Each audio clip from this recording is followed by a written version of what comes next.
Yung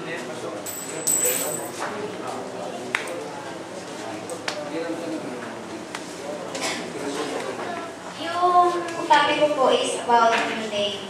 Tapos susundan na lang po ni Brother Net kung yung i-share ko po ay ang kulang.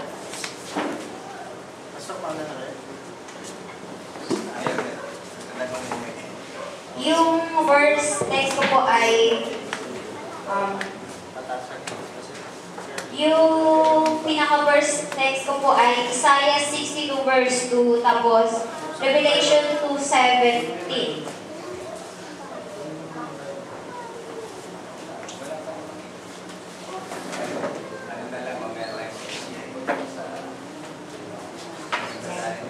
Sabi po dyan sa isa, pakibasa na lang po, Isaiah 62 verse 2.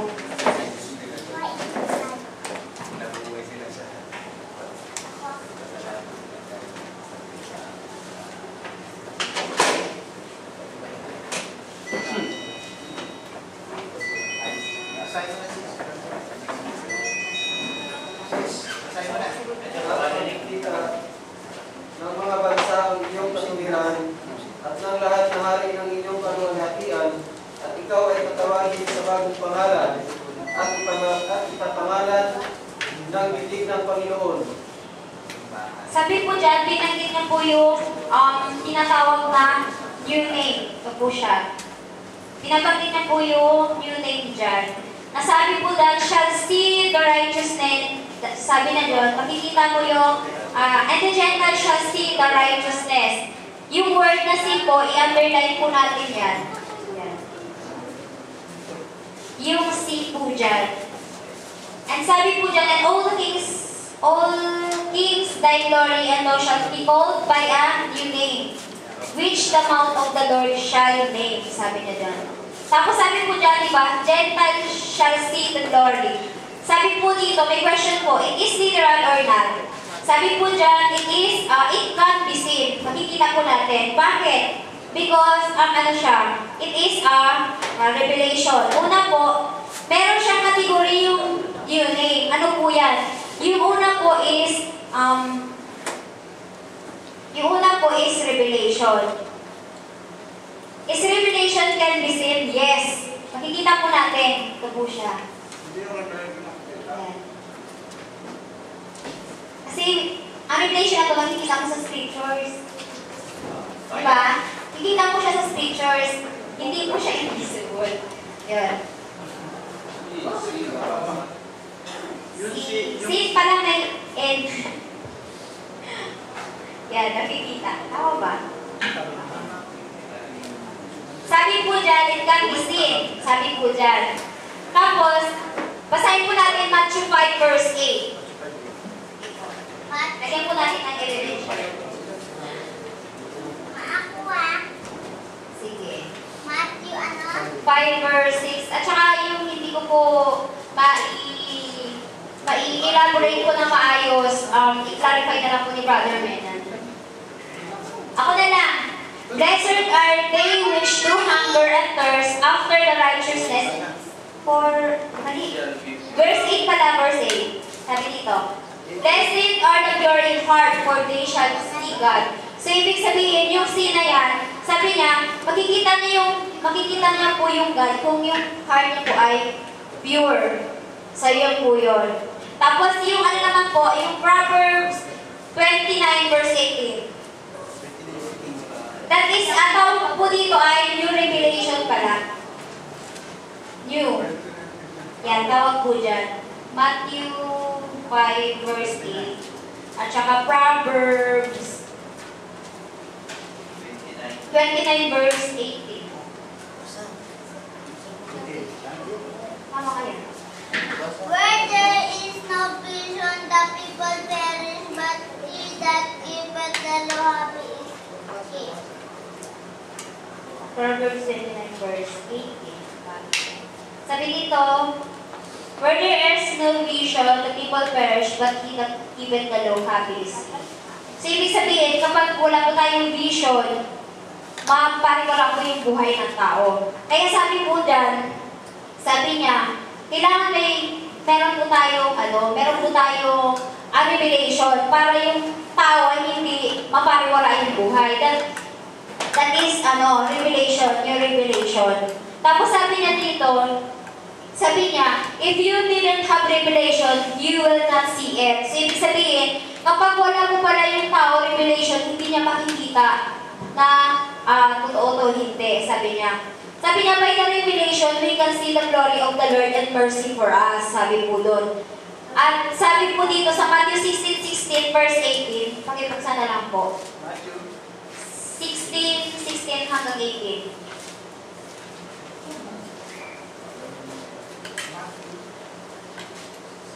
Wala lang po. And Simon Peter answered and said, Thou art the Christ, the Son of the living God. So, ibig sabihin dito si Peter, meron siyang revelation. Bakit niya nasabi na, Thou art the Christ? Tapos sabi pa po dyan, di ba meron pa po dyan, Thou art the Christ, the Son of the living God. Ibig sabihin, si Peter yung time na yun, sa mga disipulo ni Cristo, may revelation siya. Bakit niya nakita at sabi niya, Thou art the Christ, sabi ni the Son of the living God. So, ibig sabihin, sa pamagitan ni Peter, may revelation siya, binigyan siya ng God, ng revelation, para makita niya, para makilala niya si Jesus Christ. Diba sa 12 disciples, siya lang yung nakakita, sabi niya, Thou art the Christ, the Son of the living God. Diba siya yung nagsabi nun? So, ibig sabihin, meron siyang revelation. Tapos, saan ba? Tapos, may binanggit din po dyan, Christ was rock. Ito, verse 18. And I say also unto thee that thou art Peter, and upon this rock I will build my church, and the gates of hell shall not prevail against it. Sabi na dito, yung rock na yan, yung rock na po yan, it symbolizes revelation, yung rock. Isa siyang, it symbolizes revelation. Ay po dyan. Tapos meron po dito, illustration siya. Hindi ko alam paano ito eh. Itong new name, pag hindi ko siya ma-elaborate, pakitulungan mo na lang pa. Tapos yung new name na to, naging human. Ano po yung evidence natin na human siya? Sa 2 Corinthians 5:17. Tapos, ito ay new revelation.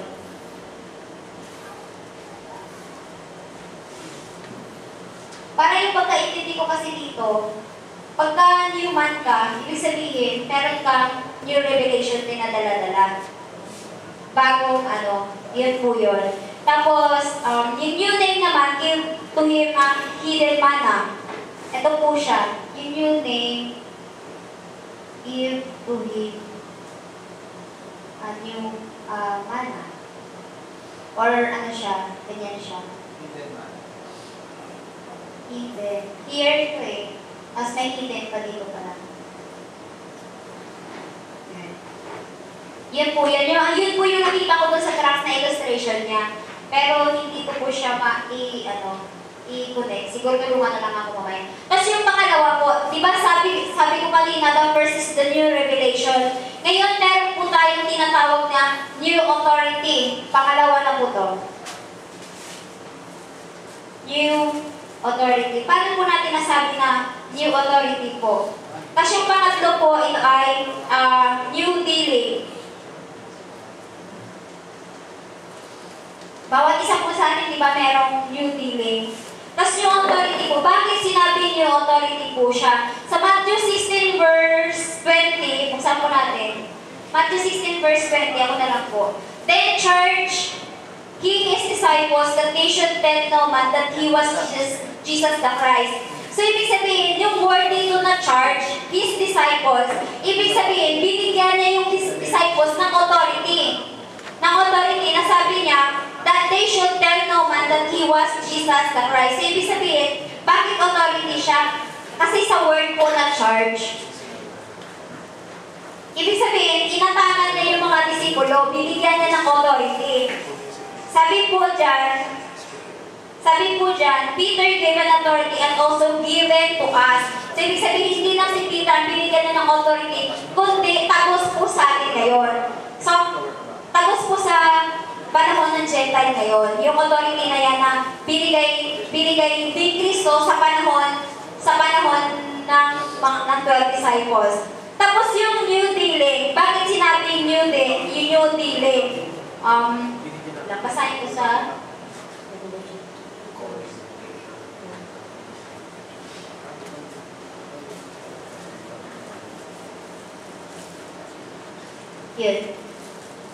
Yung new dealing naman, di ba papapasin po natin si Jesus Christ, bakit new dealing? Ibig sabihin new dealing, may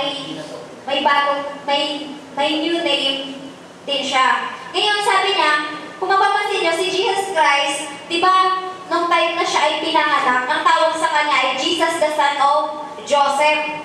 Ito yung new dealing na po ito. Dito ko na lang isulat yung new dealing. Ang tawag sa kanya una ay Jesus, the son of Joseph. So, ibig sabihin, parang nagbabago. Nagbabago po siya, nag-change siya. Parang si Peter, di ba ang tawag kay Peter dati ay Cephas, nagiging Peter siya. So, ibig sabihin, nag-new dealing, ibig sabihin, nag-iba na name. Di ba si Jesus Christ, tinawag siya the son of Joseph. At saka tinawag ni Son the son of Mary. Tinawag din siya, the son of Mary. Tapos ano po yung katawagan ni Kristo sa panahon po niya? Sabi niya, si Jesus Christ, habang lumalaki siya, di ba isa siyang carpentero, tinawag siya po Jesus the Carpenter. So ibig sabihin, from the time na siya pinanganak ni Joseph at saka ni Mary, sumunod po yung kanyang ay the son of, the carpenter, Jesus the Carpenter. Yung sumunod po nito, carpenter po. Yan. Tapos yung sumunod naman po ay, di ba nung siya ay nangangaral doon sa Nazareth, ang tawag sa kanya ay Jesus the Nazareth. Nazareth po. Yan. Yung sumunod po niyan from pinanganak siya ni Mary at ni Joseph at saka ni Mary, yung father niya, naging carpentero po siya, tapos Jesus of Nazareth. Tapos yung pangatlo naman po, di ba sa Matthew verse 1 ata yun, 1:1 po, nasabi doon, this is the generation of Jesus Christ, the son of David, the son of ganito. Tinawag po siya na Jesus, the son of David, kasi galing po siya sa generation ni David, sa Matthew 1:1 po yun. Tapos, hanggang po si Jesus Christ ay tinawag na po na ito, son of David. Ito yung mga new dealing niya. Tapos yung sumunod po ay the son of man na. Son of man na siya. Yan.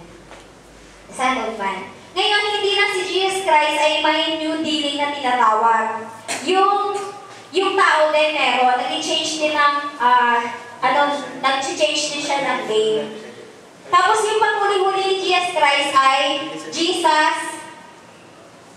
Ito po yung pinakamahalaga sa kanya, yung panghuli po, Jesus the Christ. Yan. Jesus the Anointed One. Ito na po yung panghuling dealing niya. Tapos punta naman po tayo doon sa, hindi kay Jesus Christ, punta naman po tayo doon sa pangalan ng tao. Yung pangalan ng tao, parang meron din, tinatawag na new dealing. So, ibig sabihin, nag-change din siya. Katulad na lang po ni Simon. Si Simon, tinawag siyang Peter. Peter. Okay. Simon, naging Cephas. Huli. Tama ba? Cephas na rin. Cephas, naging Simon, tapos naging Peter. Tama po ba? Simon sa Peter. Paras lang po yun. So, ibig sabihin parang nag-change po siya. Kabaliktad din. Tapos naman, si Saul, diba? Si Saul. Si Saul. Nagiging ano siya. Nung siya ay na-born again, di ba dati pinagpapatay, siya naguutos sa patayin ng 12 disciples, si Saul. Si Saul po. Naging Paul. Saul na king Saul. Hindi po. Si Paul Tarsus. Si Saul of Tarsus. Oo, Saul of Tarsus. Si Pablo. Yun. Di ba siya yung nagpapatay sa mga 12 disciples? Then, nung na-born again po siya, ang tawag sa kanya ay, tinawag siyang Paul. Binigyan siya ng new name, which is Paul. Tapos si Abraham naman, anong tawag sa kanya before? Abram. Tapos ngayon, nung tinawag na siya Father of Nation, Father of many nation, nagiging sabi na nga sa kanya, tatawagin na sa pangalang Abraham, sabi po Diyos. So, ibig sabihin, may new feeling siya sa Diyos. Kaya binigyan siya ng name na yon. Tapos, yung panghuli-huli po ay si Shem. Si Shem, makikita mo sa Hebrews 7 po doon na tinawag siyang Melchizedek. So, ibig sabihin, meron siyang, from the name of Shem in the Old Testament, ngayon, yung new feeling niya doon sa Hebrews, nagiging Melchizedek siya. So, yun po yung tinatawag na new dealing. Ibig sabihin na iba na ano. At ito, new name, yung parang gano'n. So, yung, dadagdagan na lang po ni Brother Meron hanggang doon na lang po yung aking i-share. Yan lang po. Basta may question next time,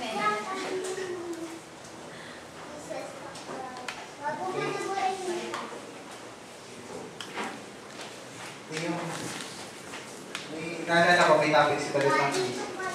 Yung Abraham means father of many nations. Ngayon, nagtanong ako din before, siguro mga 2004 yun, kung naalala ng Father George.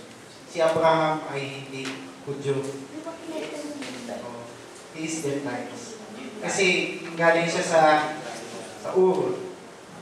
Tapos magulang niya hindi sumasamba sa Diyos Dosa. Makita niyo po. Hindi siya Hudyo. Kasi part ng nation, kaya tinawag siyang father of the nation, kasi part ng nation ng Jew, yung Israel. Ang una nagsabi niya yung sa kapag-Christ. Sino po? Putang pangalan niya. Yung dati maatin dito, yung babae. Lalaki. Lalaki yun. Pero yung isi-share ko po iba. Ang i-share ko naman ngayon, yung ko na ano ko na to kay Brother Francis. Pero mayroon akong pa-sharing kasi dun sa Facebook, mayroon kaming chat conversation. Nandun yung mga end times. So isang chat conversation, hindi kami sa group eh. Pero nandun kami sa chat conversation yung aming mga share. Pero na-share ko po ito doon. Pero isinare ni Brother Francis to na naiintindihan ko lang. Naputol yung telepono din namin.